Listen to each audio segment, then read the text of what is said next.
News for Jax reporter Marilyn Parker joining us live from the Duval County Courthouse. Marilyn, this neighbor describes a casual relationship with Williams.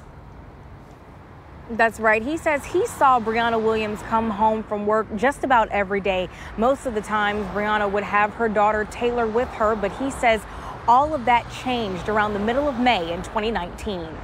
It was after JSO spoke with Carlos Johnson that they arrested Brianna Williams for child neglect. Thursday, during Williams' sentencing hearing, he told the court on the morning of April 17th, he saw 5-year-old Taylor Williams outside alone. And I said, hey, there's a baby outside. Hold on a minute.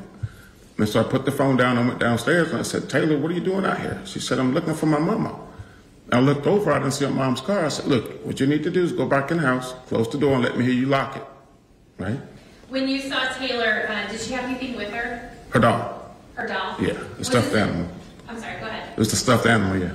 Was this a doll you had seen her with before? All the time. He said he saw Williams come home around 6:30 or 7 that night. He didn't say anything to Williams, and the defense asked if Johnson ever called police. He said no. Another witness and neighbor to Williams told the court she offered to watch Taylor after learning she was outside alone, but Williams never reached out. Did you see Taylor outside by herself again? Yes. How many more occasions? 2 more.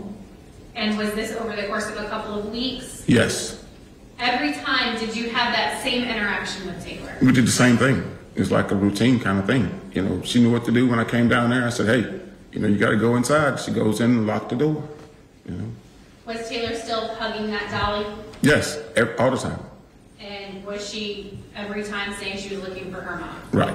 And every time did you see her car or no, was it gone? It was always gone. Johnson says 3 times a week he would see Taylor waving at him from the apartment sliding glass door, and Williams' car was never there. He says he never saw Taylor after May 15th, not even with her mother. And when he saw Williams, he would ask for Taylor, and Williams told him she was with her grandparents in Alabama for the summer. The defense asked Johnson if he was sure about the day he saw Taylor outside alone, and then pointed out how Johnson didn't know Williams that well.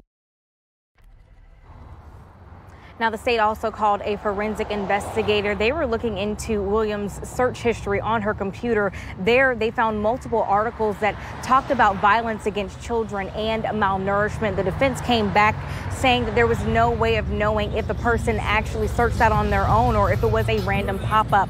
Then we also heard the state, they called on an FDLE biologist. Now, this biologist did multiple blood samples from tests that were on the blood of the door inside the apartment, and 2 of those matches came back to match the DNA of 5-year-old Taylor Williams. Court picked back up tomorrow at 9 a.m. Reporting live, Marilyn Parker, Channel 4, the local station.